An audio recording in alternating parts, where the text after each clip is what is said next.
Today I'm going to tell you the story of my 1970s Stratocaster copy and how it disappeared from my life for 18 years.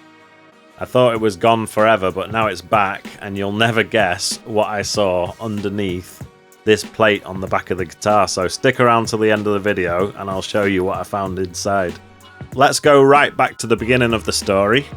So I've been playing the guitar since I was 16 years old, and my first ever guitar was just a basic black kind of simple Stratocaster type guitar. It was a right-handed one and I'm left-handed, so I had to switch it upside down like Jimi Hendrix. I played that, I learned all my first chords on it and everything. I'd seen people like Kurt Cobain playing left-handed guitars on music videos and stuff, and I'd always wanted one. So one day I was window shopping in a local second-hand shop in my hometown, and I saw this guitar in the window, and it was only £45. Now that was 2002 money, but even back then, £45 for a guitar was a great deal. So I went straight home, I asked my dad for the money. I was very relieved that he said yes and gave me the money. I went straight back to the second-hand shop and bought it, and I was so happy to have it. So this was my guitar. This was my main guitar that I played from 2002 all the way up until around 2007. Now, I moved to Spain and I couldn't take it with me. I ended up leaving it at my mum's house and it was in the garage. I seem to remember being told that this guitar kind of went mouldy and was thrown away. So I was a little bit sad about that, but I got over it, and I'm very fortunate that my brother, for my 30th birthday in 2015, bought me a very similar left-handed Stratocaster, and, you know, I was happy again, and that was my main guitar. Now, the thing that I never knew at the time was that this guitar is actually from the 1970s, and it was made in a legendary factory called Matsumoku. So this is a Columbus Stratocaster, and this factory apparently is legendary for making some really high quality copies. So this is something I never knew this whole time.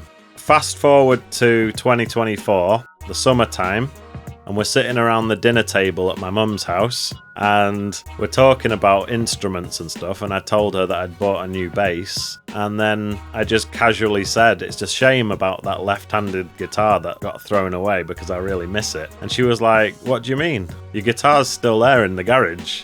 So you can imagine how happy I was to learn that. And my stepdad, John, took me into the garage and we found it. To be honest with you, it wasn't in great shape. It was very dirty.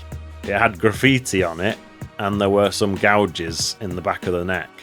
But even still, I was so happy to see it again, and I started to think, I want this. I want it to be in Barcelona with me. So it took me a few months, but I went back to England again, and this time I made sure that I sent myself this guitar. The shipping wasn't exactly straightforward because of Brexit. There's import taxes, and also the guitar ended up being impounded for a month in customs in Madrid. So it was a bit of an ordeal, but it got here. So here it is, and I did film the process of restoring it and stuff, so let's have a look at some of that footage.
So taking a look under the pickguard, here is a view of the electronics underneath, and as you can see it's got full-sized pots.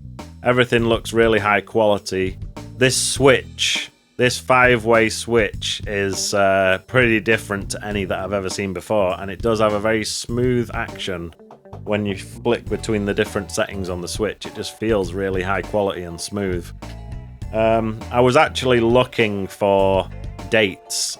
I was trying to find out exactly when this guitar is from, so I was looking for dates on the pots and the switch and everything, but unfortunately there isn't really any markings that show when it was from, but I know that it's definitely from the 70s.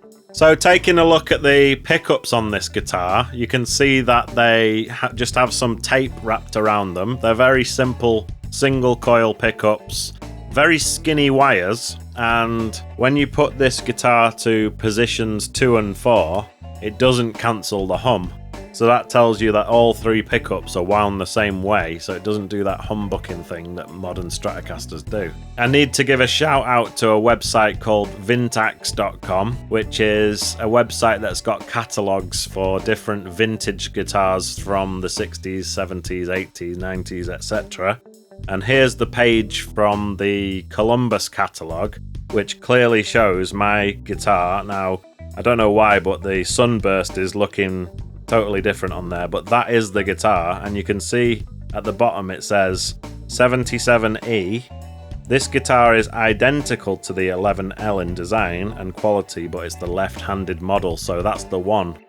So let's have a look at some of the specs of this guitar. So it says the body is solid high quality Rowan contoured. Now I did a little bit of looking on Wikipedia, and Rowan is basically ash, mountain ash. So it's a solid ash body, and it's not made out of different pieces, it is just literally one piece. So that's amazing. Quite heavy. It's definitely heavier than my other guitars, but I'm quite into it, to be honest. So it says the neck is slimline maple, fully adjustable, 21 frets. One thing I will say about this guitar is that the neck, after being still tuned, you know, I didn't detune it or slacken off the strings or anything. So it was in my mum's garage for 18 years, under tension, and the neck is completely, perfectly straight. In fact, it's set up now with low action, and I didn't even need to move the truss rod. All I needed to do was put a little bit of a shim under the neck there and adjust these bridge saddles, but the neck is perfectly straight and it's got just the right amount of relief, and I didn't even need to move the truss rod. So I think that's a bit of a testament to the quality of this guitar and the wood that they used for the neck.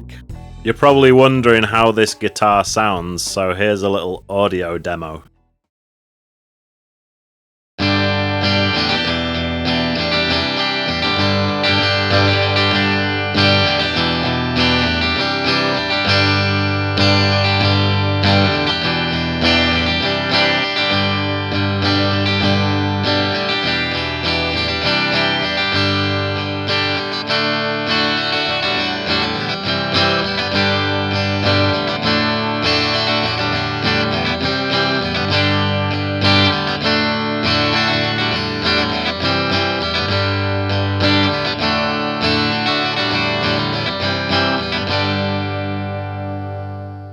As I mentioned at the beginning of the video, I found a little surprise in the back of the guitar, so I took off this trem plate to see if I could find any details from when this guitar was made, and this is what I found.